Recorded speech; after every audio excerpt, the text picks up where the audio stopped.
예, 산불이 이렇게 건조하다 보니까 사실 이게 기후 변화죠. 이산화탄소의 많은 배출로 인해서 결국 우리만 겪는 것이 아니라 전 세계가 알래스카는 제가 아는 분이 한 분 알래스카에 거주하고 계시는데 올 겨울에 20 몇 도, 겨울에 영하 20 몇 도가 돼야 되는데 20 몇 도. 이렇게 너무 자기가 20년 가까이 알래스카에 살았는데 한 번도 이런 일이 없었는데 그래서 얼음이 다 녹아버렸다라는 이야기할 정도. 거기에다가 이렇게 곳곳에 폭우가 또 태풍이 또 우리나라는 지금 겨울 내내 비가 안 와서 가뭄이 그러다 보니까 너무 건조하고 바람이 불어서 이렇게 산불이 많이 나서 안타깝고 힘듭니다. 더군다나 산불을 낸 사람들이 이렇게 보면 이렇게 화를 참지 못해서 그렇죠? 분노의 방화를 하는 모습을 지켜봅니다. 사람 속에 있는 분노가 얼마나 이렇게 많은지 또 그 분노를 이겨내지 못하는 경우가 많은지 오늘 본문도 그런 내용 중에 하나입니다. 예수님께서 체포되는 이렇게 대제사장이 보낸 군인들 또 로마 군인들이 보낸 군인들에 의해서 체포되는 장면입니다. 마지막 겟세마네 동산에서 피땀을 흘리시는 주님께서 드디어 운명의 시간이 닥쳐왔습니다. 유다를 앞세우고 정말 예수님의 아끼던 제자였던 유다를 앞세워서 대제사장의 군사들이 횃불을 들고 검과 몽둥이로 무장을 한 채 주님께 나타났고 유다가 입맞춤을 하면 신호가 되는 줄 알고 군인들이 체포를 합니다. 마치 흉악범 잡듯이 주님을 잡는 장면입니다. 제자들은 자다가 너무 놀랐습니다. 속수무책, 그야말로 순식간에 당한 일이었습니다.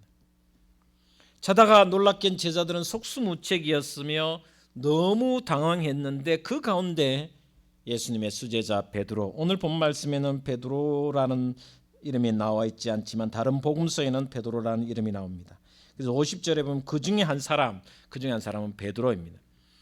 베드로는 허리에 차고 있던 칼을 뽑아 대제사장의 종 말고의 귀를 쳐서 잘라버립니다. 땅에 떨어뜨려 버립니다. 아무 죄도 없는데 스승을 체포하려는 자들에게 정당방위로 맞서는 장면입니다. 이것이 어떻게 보면 제자로서 가질 수 있는 충성이죠. 누구나 우리 스승이 죄도 없이 갑자기 잡혀가는 장면을 보면 누구나 이렇게 분노할 수 있고 누구나 이렇게 충정을 드러낼 수 있습니다. 그런데 오늘 본 말씀에 그런 제자 베드로에게 예수님이 이렇게 말씀하십니다. 예수께서 일러 가라사대, 한번 따라하겠습니다. 이것까지 참으라. 네.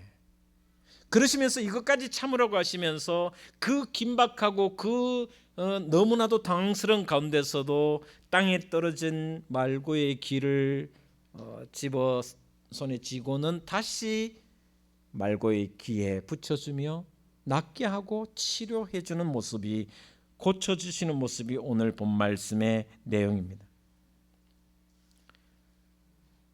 죄 없으신 스승을 지키려는 충정의 칼까지 참아야 된다 라고 말씀하고 있습니다. 여러분은 어떻습니까? 이 말씀을 읽으면서 이 사순절 첫 주간에 제가 이 말씀을 드리는 것은 지금 대한민국은 너무 분노하는 모습이다.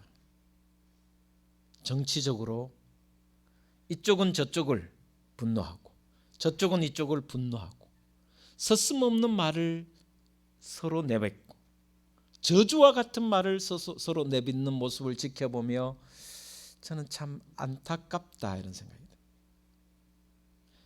어디 정치인들만 그러나? 아닙니다. 우리도 그렇습니다.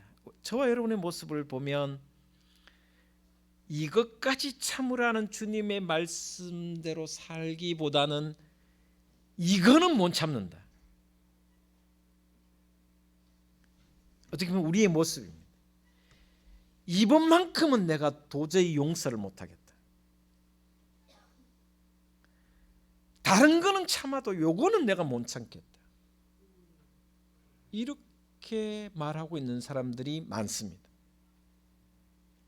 다른 사람은 다 용서되는데 그 사람은 절대 안 된다. 어떻게 보면 우리의 모습이 이 모습이에요. 베드로가 도저히 참기 힘들어서 어떻게 우리 스승님이 죄도 없으시고 아무 잘못도 없는데 왜 잡아가느냐, 그 충정에 의해서 정당방위로 칼을 들었음에도 불구하고 주님은 뭐라고 말씀하냐면 이것까지 참아야 돼. 그러나 우리는 안 그렇죠. 이것은 안 된다. 이번만큼은 안 된다. 이 사람은 안 된다. 어떻게 보면 우리의 모습은 예수님의 생각과 예수님의 말씀과는 조금 다른 모습으로 살아가고 있지 않는지. 요한복음 18장은 이렇게 이 장면을 이렇게 기록합니다. 요한복음 18장 10절 11절에 이에 시몬 베드로가 칼을 가졌는데 그것을 빼어 대제사장의 종을 쳐서 오른편 귀를 베어버리니 그 종의 이름은 말고라. 예수께서 베드로에게 이르시되 칼을 칼집에 꽂으라. 아버지께서 주신 잔을 내가 마시지 아니하겠느냐 하시니라. 똑같은 장면입니다. 마태복음 26장 52절에는 이렇게 말씀하고 있습니다. 예수께서 이르시되 내 칼을 도로 칼집에 꽂으라. 칼을 가지는 자는 다 칼로 망하느니라. 여러분 깊이 한번 생각해 보셨으면 좋겠습니다. 어떻게 보면 주님은 못 말리는 분이시다. 못 말리시는 분이다. 그래서 사실은 예수 믿는다는 게 가끔 난감할 때가 있습니다. 예수 믿는다는 게 참 어려울 때가 있습니다. 나를 보호하는 최후의 정당방위마저도 예수님은 말리시다. 가끔 가혹하다. 말이 안 됩니다. 어떻게 이럴 수가 있습니까? 칼과 몽둥이를 들고 나타난 원수 앞에서 완전히 무장 해제하라고 말씀하시니 너무 힘듭니다. 말이 안 됩니다. 그런데 주님은 언제나 우리에게 이것을 요구하십니다. 정당방임임에도 불구하고 그것까지 참으라고 하고 계십니다. 칼을 도로 칼집에 꽂아라. 예수님의 인생을 자세히 살펴보면 3년 동안 물론 33년의 삶을 사셨지만 우리가 기록된 것은 3년의 공생의 기간입니다. 그런데 주님은 단 한 번도 이에는 이, 눈에는 눈으로 맞선 적이 없습니다. 때리면 맞았고 한 번도 칼을 뽑아서 자신의 방어를 위해서 사용한 적이 없습니다. 이것이 주님의 삶입니다. 얼마 전에 지난 주간에 3.1절이 지났습니다. 3.1절의 가장 중요한 정신이 무엇일까? 3.1절의 중요한 정신은 애국, 애족, 희생, 정신, 많은 것을 이야기할 수 있겠죠. 그러나 3.1 정신의 3.1 만세 운동의 가장 중요한 것은 비폭력으로 무저항 정신이라고 저는 생각합니다. 폭력이 없었습니다. 일제가 총칼을 앞세워서 찌르고 총으로 쏘고 해도 끝내 태극기 한 장 들고 맨손으로 독립만세를 불렀던 정신이 바로 3.1절 만세운동입니다. 끝까지 태극기를 맨손으로 들었던 사람 운동이 바로 3.1절입니다. 3.1절 33인의 전체를 보면 대부분 크리스찬들이었습니다. 물론 천도교 신자도 있었지만 그는 어쨌든 기독교인이 주류를 이루었습니다. 그 핵심이 뭐냐? 바로 예수 그리스도의 정신이라는 것입니다. 비폭력, 무저항. 주님이 그렇게 사셨고 주님은 비폭력, 무저항의 원조십니다. 십자가를 생각해 보십시오. 십자가 자체가 비폭력, 무저항의 상징입니다. 세상에 이처럼 억울하고 원통하고 부당한 일이, 어처구니 없는 일이 어디 있겠습니까? 갑자기 어처구니 없이 체포되어서 십자가에, 골고다 언덕의 십자가로 형장의 이슬로 사라진다? 죄도 없으신데?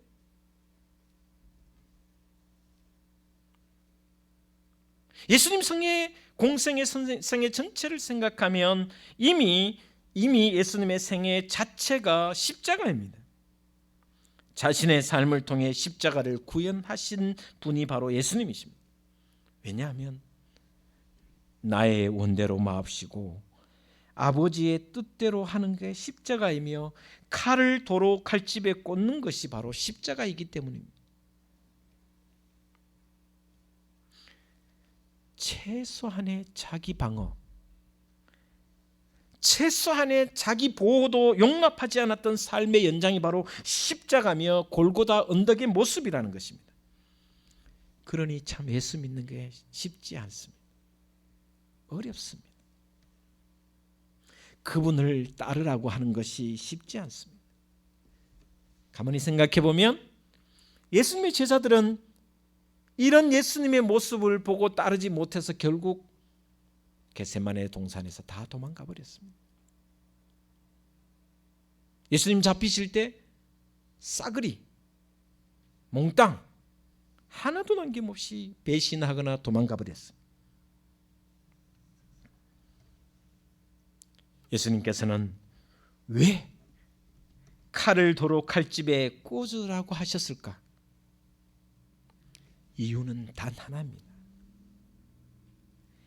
칼을 쓰면 칼로 망할 수밖에 없습니다. 왜 원수를 갚지 말고 원수를 사랑하라고 하셨는가? 원수를 용서하지 않고 기어이 원수를 갚으면 그것이 결국 보복의 악순환이 되어서 원수 갚는 일이 또다시 반복이 되기 때문입니다.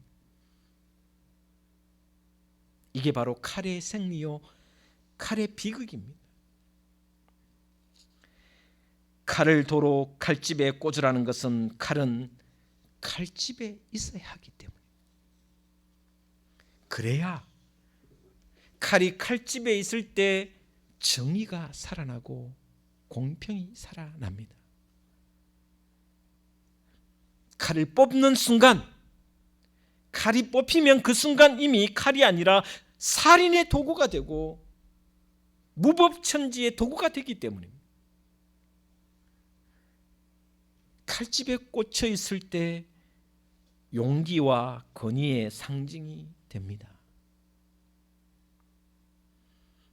칼에 피를 묻히는 순간 칼집에 꽂을 수가 없습니다. 왜냐하면 그 칼로 이미 피를 보았기 때문에 또 다른 누군가 자기를 해치는 것을 분명히 알고 있기 때문에 언제나 긴장할 수밖에 없으며 칼을 빼고 있을 수밖에 없는 것입니다. 보복이 두렵기 때문입니다. 이것이 칼의 비극이고 칼의 운명입니다. 그래서 주님은 오늘 우리에게 다시 말씀하십니다. 이것까지 참으라. 이것까지 참으라. 악순환의 고리를 네가 끊어야지 누가 끊냐고 말씀해 주고 있습니다. 그래서 칼에 피를 묻히지 말고 칼집에 다시 꽂으라고 하신 것입니다. 그래서 칼을 쓰는 자는 칼로 망한다는 것은 성경뿐만 아니라 모든 만고의 진리가 바로 이 말씀입니다. 그 한가운데서도 주님은 베드로가 떨어뜨린 말고의 길을 고쳐주십니다. 왜?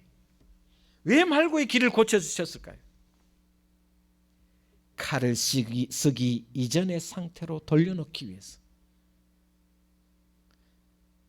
가장 좋은 때는 칼을 쓰기 전입니다. 칼을 써버리면 그 이전 상태로 돌려놓을 수가 없습니다.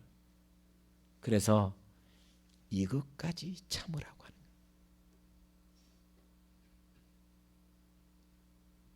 거예요. 2번만은 안 된다고 아니고 2번도 참으라는 것입니다. 저 사람만은 도저히 안 된다고 하는 게 아니라 저 사람도 된다라고, 용서하라고, 사랑하라고. 우리는 대한민국 사회가 남북으로 갈라져 있으면서 끊임없이 이원론적 사고를 가지고 있습니다. 내 편이 아니면 적이다. 내가 지지하는 사람이 아니면 저는 나쁜 놈이다 라고 규정하는 거예요. 이게 얼마나 이념하의 이원론인지 모릅니다. 성경은 절대 그렇게 말씀하지 않아요. 예수님은 한 번도 내 편이 아니면 적이다라가 아니고 그 적까지 사랑하라고 말씀하고 있습니다. 그런데 끊임없이 우리는 어느 누구든지 편을 가르고 있습니다. 칼을 쓰면 칼로 망하는 줄 저는 확신합니다. 주님은 보복하지 말라고 하셨습니다. 원수를 갚지 말라고 하셨습니다. 원수 갚는 일은 하나님께 있다고 말씀하셨습니다. 칼은 칼을 낳고 피는 피를 부르고 보복은 보복을 부를 수밖에 없습니다. 결국 그래서 나중에는 둘 다 망하게 됩니다. 그러니 칼을 칼집에 도로 꽂으라며 이것까지 참으라고 하셨습니다. 제가 어릴 때 만화를 잘 좋아했습니다. 만화, 이현세 만화도 좋아하고 이런 만화를 좀 좋아했습니다. 특히 이름이 갑자기 생각이 안 나네. 칼싸움하는 만화를 좋아했습니다. 다 뭔지 압니까? 보복 아닙니까? 원수를 갚는 겁니다. 이를 갈고 칼을 갈면서 반드시 내가 저 원수를 처단하고 내가 승리. 우리 아버지의 원수, 우리 누나의 원수. 저는 누나가 없어서 원수 갚는. 여러분 대한민국 드라마 사극 특별히 한번 보십시오. 사극의 전부 다 대부분이 다 원수 갚는 겁니다. 우리만 그런 게 아니라 일본이나 중국도 똑같아요. 중국 드라마를 보면 특히 이제 중국의 그 무협지 비슷한 이렇게 그 드라마를 보면 다 원수 갚는 거야. 어릴 때 어떻게 정말 굴사일생으로 탈출해가 어디 저기 산에서 깊은 산 중에서 도사를 만나가 무술을 키워가 결국은 원수 갚는 일이.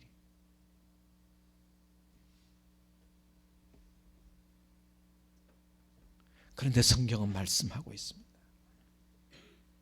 원수를 사랑하라. 용서하라. 어떻게 보면 지금 우리가 사는 세상은 우리 스스로 중무장을 해도 나를 지키기가 어려운 세상이 되었습니다. 그런데 오늘 본 말씀에 정당방위마저도 포기한 채 살아가라고 말씀하고 있습니다. 그래서 예수 믿는 것이 어려운 겁니다. 정당방위, 잘못한 거 없는데 누가 나를 해하고, 잘못한 거 없는데 누가 나를 힘들게 하고 지치게 하고 뒤통수 친다고 생각해 보십시오. 이 정당방위에 대해서 누구나 이건 안 됩니다. 주님께 말씀드렸습니다. 예수님, 하나님, 요거는 내가 용서 못합니다. 요거는 내가 갖고 넘어가겠습니다.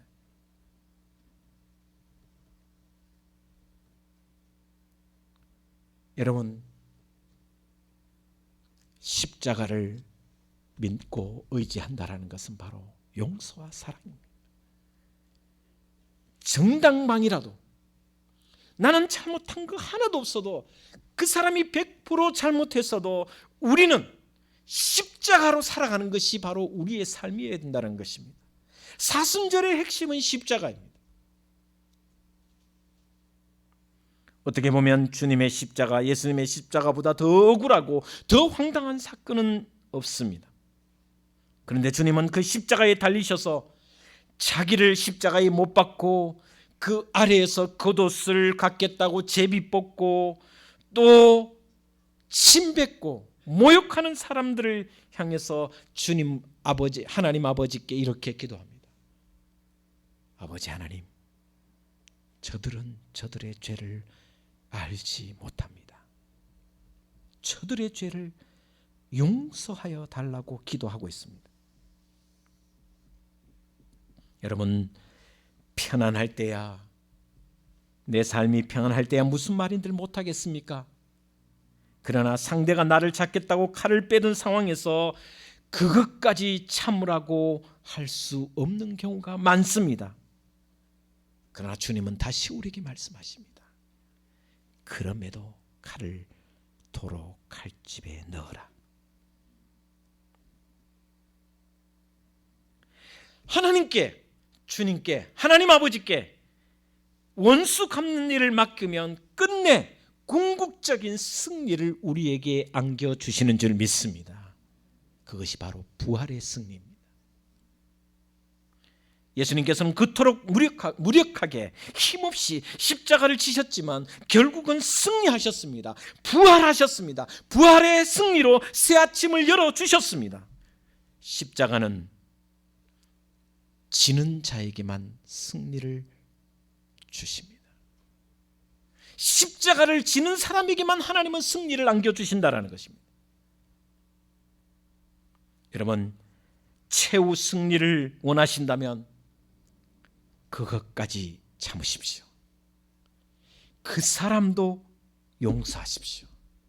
칼을 칼집에 꽂으십시오. 이에는 이로, 눈에는 눈으로 이 보복을 포기하셔야 됩니다. 원수를 사랑하고 용서하고, 주님이 온몸으로 목숨까지 바쳐 가르쳐 주신 그 십자가의 역사를 우리의 삶을 통해서 다시 보여줘야 됩니다. 그래서 이 사순절 기간에 여러분의 모든 삶이 이것까지, 그것까지, 그 사람마저 용서하고 사랑하는, 그래서 부활의 승리를 누리는 복된 신앙의 삶이 되기를 주의 이름으로 축원을 드립니다. 한번 따라하겠습니다. 그럼에도 사랑하겠습니다. 그러니까 살아나겠습니다. 따라하겠습니다. 그래도 사랑하겠습니다. 한 번 더 하겠습니다. 그러나 사랑하겠습니다. 한 번 더 하겠습니다. 그런데도 불구하고 사랑하겠습니다. 이렇게 살기를 주의 이름으로 축원을 드립니다. 오늘 말씀처럼 이것까지 참고 칼집에 칼을 꽂으라. 이 말씀이 사순절 첫 주간의 말씀이 되기를 주의 이름으로 축원을 드립니다. 기도하겠습니다. 하나님,